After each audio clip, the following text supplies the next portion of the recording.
नमस्कार देवी सज्जनों, आ चुका हूँ एक और नई वीडियो के साथ। આજનો વિડીયો છે પ્રાઇવેટ આઈટી ઇન્સ્ટિટ્યૂટ। ભાઈ અલગ લેવલના છે આ લોકો બધા। ભાઈ તમને એમ થશે, હું તમને કહીશ તો તમને એમ થશે કે ભાઈ આ લોકો કેમ આવે છે।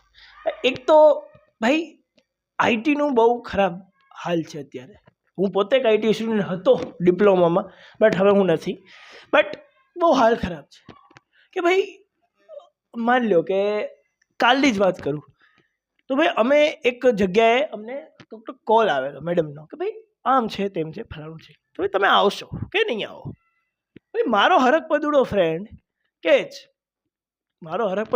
ભાઈ આપણે જઈએ એમ। ભાઈ 100% એક્ટિવિટી, ભાઈ ભૂખ છે અમને સર્ટિફિકેટની કે ભાઈ સર્ટિફિકેટ જોશે અમારે એમ। સર્ટિફિકેટ અમે હું ભાઈ ખબર નહીં કે અમને કેવું થઈ ગયું, ત્યારે મગજ જ ન આવ્યો કે ભાઈ સર્ટિફિકેટ તો મબલક મળી જશે।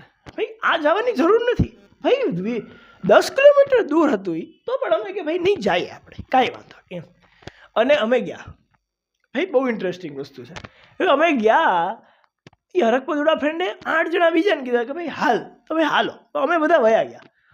શું હતું ભાઈ, પોતાના ઇન્સ્ટિટ્યૂટની એ લોકો જાહેરાત કરતા હતા।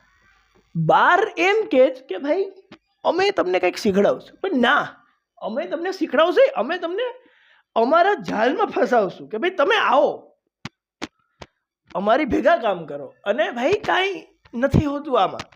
એ ભાઈ માની લો, ભાઈ એક ઈ બેન કહેતા હતા કે ભાઈ મને 15થી સ્ટાર્ટિંગ થયું। ભાઈ 15, એ કંઈક વાત હાલતી હતી ભાઈ અમારા પ્લેસમેન્ટમાં આમ તેમ ફલાણું ઢીંગણું પૂછવું। એક તો ભાઈ એ લોકોના ટર્મ્સ એન્ડ કન્ડિશન કે ભાઈ તમારે 15 મંથનો કોર્સ કરવાનો, તમારે આ કરવાનું, ફલાણું કરવાનું, ઢીંગણું કરવાનું, આમ તેમ। ભાઈ એટલા બધા ટર્મ્સ કન્ડિશન હોય ને તમને એમ થાય કે યાર ના ના ના ના, એ કુછ ઘપલા હે। ભાઈ 15 મંથમાં કોઈ માણસ કેમ શીખી શકે? અને મારા જેવાને તો ભાઈ આપણે હજી માની લો કે આઈટીમાં કોઈ લેંગ્વેજ આવે તો ભાઈ લેંગ્વેજ શીખતા આપણે ભાઈ લાગે એમ તો ભાઈ 1-2 વર્ષ જેવું થઈ જાય। 15 મંથ ભાઈ એક સવા મહિનામાં, 1-1.5 વર્ષમાં ન થાય, લખીને રાખો ન થાય। અને ભાઈ અહીંયા બધા બેસેલા હોય ને, તમને એમ જોવા એમ ન લાગે કે ભાઈ આ માણસ એટલો ક્વોલિફાય હશે। ભાઈ એક જ વાત છે, ભાઈ એક વ્યક્તિએ અહીંયા પૂછ્યું કે ભાઈ આમ છે તેમ છે, ભાઈ મેં આઈટીમાંથી કરેલું છે, મેં એઆઈની છે કે નહીં, જસ્ટ વાત છે કે ભાઈ પૂછ્યું કે ભાઈ એઆઈની છે કે નહીં, તો ભાઈ એ આવીને મને કહે આઈ એમ એ બીટેક આઈટી, એઆઈ એટલે શું, વોટ એક્ઝેક્ટલી આઈ। ભાઈ આપણે ગુજરાતી મીડિયમવાળા માણસો, ભાઈ આપણે ગુજરાતી બોલીએ તો એ વાંધો નહીં। તો ભાઈ એક છોકરીએ કીધું કે આર્ટિફિશિયલ ઇન્ટેલિજન્સ, ભાઈ તો એનો મિનિંગ જો, અરે ભાઈ તો બીજું શું કહીએ તને એઆઈ વિશે? ભાઈ મારા જેવો હોય તો ભાઈ ગુજરાત મને પૂછ્યું તું કૃત્રિમ બુદ્ધિ કહું, ભાઈ બીજું તો શું કહું યાર। અને એમાં 80% અટેન્ડન્સનું કીધું હતું। ભાઈ 80% અટેન્ડન્સ તો ભાઈ મારી કોલેજમાં નથી, તો તમારે ત્યાં તો ક્યાં થશે ભાઈ એમ। અને એ લોકોના કોર્સ બહુ મોંઘા હોય, 15,000 20,000, અને એ લોકો 15 એ લોકો તમને પાછળનો ફિગર ના કે લાખ છે કે 1000 છે કે 100 છે એમ। આપણે વાત કરી ભાઈ અમારું પ્લેસમેન્ટ તો આમ તેમ ફલાણું, 15 તો તમારે ગણીને જ આવવાનું। ભાઈ 15, ભાઈ એની એક અડધી એની 10 મિનિટ પહેલાં એ લાખોમાં વાત કરી, ભાઈ લાખો છોકરાઓ આ એક્ઝામ દે આમ આપણને તો લાખમાં જ વાત હાલતી હશે ભાઈ એમ। તો એ 15, ભાઈ 15 તો હું 15 લાખ સમજ્યો, 15 લાખ સમજો। મેં કીધું ભાઈ કાલને કાલ બીટેક મૂકી દો ભાઈ, 15 લાખનું પ્લેસમેન્ટ હોય ભાઈ બહુ કહેવાય ભાઈ। 15 લાખ એટલે મેં કીધું ક્યાં વાત પહોંચે એમ। અને 15 બોલી પછી ખબર 15K એની માને, મેં કીધું આ 15K એટલે, મેં કીધું 15K એટલે ભાઈ મેં તો ડિપ્લોમા પછી 20,000 પડે, તો 15K ની ક્યાં દે, મેં કીધું તું અરે આમ તમે તો કંપનીમાં તો ભાઈ એના કરતાં રહેવા દો, કાંઈ જ જરૂર નથી અમને, અમે કેમ્પસમાંથી પ્લેસમેન્ટ લઈ લેશું। અને આ બધી જગ્યા છે ને ભાઈ બહુ કન્જસ્ટેડ એરિયા, થોડી જગ્યાએ હાલતા આઈટી ઇન્સ્ટિટ્યૂટ તો ભાઈ કંપની તો મબલક, ભાઈ ઘર બેઠા કંપનીઓ બનાવે ભાઈ। એમ માની લો કાંઈ નથી મળતું, એક જ સોર્સ આઈટીની કંપની ખોલ દે, આઈટીની કંપની ખોલ દે। ભાઈ બધે આઈટી ન હોય, હરખ પદુડા થઈ ગયા યાર બધે. આઈટી ભાઈ બહુ કરી એમ. અને એ લોકો તમને એવા જાલમાં બેસાડે ને આમ તેમ.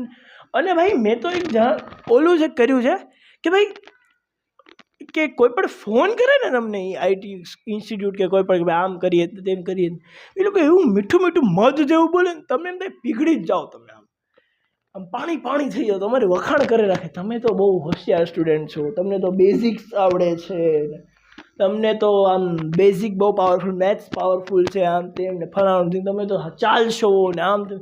ભાઈ એનું શું મેન રીઝન હોય કે ભાઈ હું આવી ગયો, ભાઈ તું આવી જાય.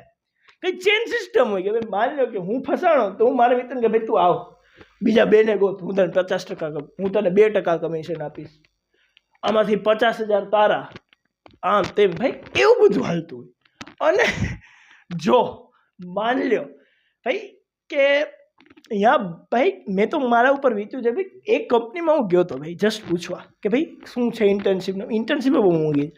તો ભાઈ એણે કીધું હા છે. હું એક જગ્યાએ ઇન્ટર્નશીપ કર્યું મેં ડિપ્લોમા. તો ભાઈ એવડી નાની જગ્યાએ ને તમને ભાઈ આ એક હોલ છે ને, બસ હોલમાં કંપની ખોલી, 2 PC. હું પહેલાં ગયો, હું બી ગયો કે ભાઈ આ કંપની નથી. અને એ બાથરૂમ નહીં ભાઈ, મારા જેવાને બાથરૂમ લાગે યાર, મારા જેવાને ભાઈ બાથરૂમ તો તરત 2 કલાક 1.5 કલાક લાગે, બાથરૂમ જવું જ પડે. નહીં આ બાથરૂમ નહીં તો ભાઈ કરવું શું એમ. અને માની લો કે અવળી જગ્યાએ બાથરૂમ બનાવે ક્યાં, એક્ઝેક્ટલી સાચી વાત છે, બટ બનાવવું જોઈએ યાર બાથરૂમ. મારા જેવાને એકવાનું કંપનીમાં કીધું ભાઈ માણસને ભાઈ કુદરતી હાજત ગમે ત્યારે આવે ભાઈ, કાંઈ ન કહી શકીએ ભાઈ. માણસને માની લે કે કાંઈ થયું હોય તો ભાઈ ન કહી શકીએ ભાઈ ક્યારે થશે, ક્યારે ગમે ત્યારે પ્રેશર આવી જાય, નો ચાન્સ જ નથી કંઈ આમાં એમ. અને ત્યાં બાથરૂમ નહીં તો ભાઈ મારે છે ને 10-15 મિનિટનો રસ્તો હતો, મારે ઘરે જવું પડ્યું ભાઈ કે ભાઈ હટો એમ. પછી તો એમ થયું કે ભાઈ હવે તો આ ઘર ત્યારે છે ને એ સિચ્યુએશનમાં તમને ઘર છે ને માની લો 10 મિનિટ તમે રોજ જતા 10 મિનિટમાં 10 મિનિટ હોય ને તમે એમ જતા હો ફૂલ સ્પીડમાં તો તમે 5 મિનિટમાં પહોંચી જાઓ. પણ ત્યારે છે ને 10 મિનિટે તમને 1 કલાક જેવું લાગે કે ભાઈ કેમ ઘર કેમ નથી આવતું ભાઈ, કેટલી વાર લાગશે એમ. અને એક ઇન્સિડન્ટ મારી યાર એવો થયો હતો એટલે મેં તમને કીધું. અને ભાઈ આ લોકો છે ને એવા અલગ ઈશારા કરતા હોય ને તમને થાય અરે કેમ આમ કરે છે એમ, કે ભાઈ અમને હસીને આમ કરે ને આમ કરે ને આમ ને આમ. એટલે ભાઈ એ આનો મિનિંગ એટલે શું, આવો કભી હવેલી પે. અરે ભાઈ એમ ન કરે. અને હસે તો એટલા કે જાણે ભાઈ કે ભાઈ આપણે કોકીના સગામાં હોઈએ, સગાવાળા એટલા હસતા કે એ લોકો હશે માર્કેટિંગ કરવા માટે. કે ભાઈ માર્કેટિંગમાં લોકો શું કરે ભાઈ, શું કરે.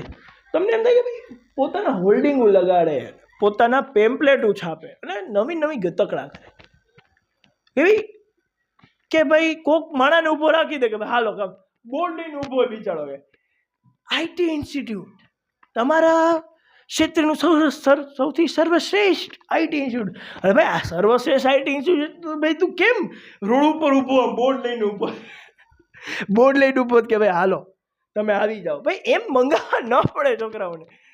તો આ હતું આઈટી ઇન્સ્ટિટ્યૂટ ને આઈટીનું હુ નોઝ ક્યાં શું થવાનું. તમારા વિચારો તમે મને કહેજો કોમેન્ટમાં. ત્યાં સુધી આ વિડીયોને લાઈક કરો, શેર કરો, સબસ્ક્રાઈબ કરો આ મારી ચેનલને. આવા જ વિડીયો આ ચેનલ પર આવતા રહેશે. ત્યાં સુધી બાય.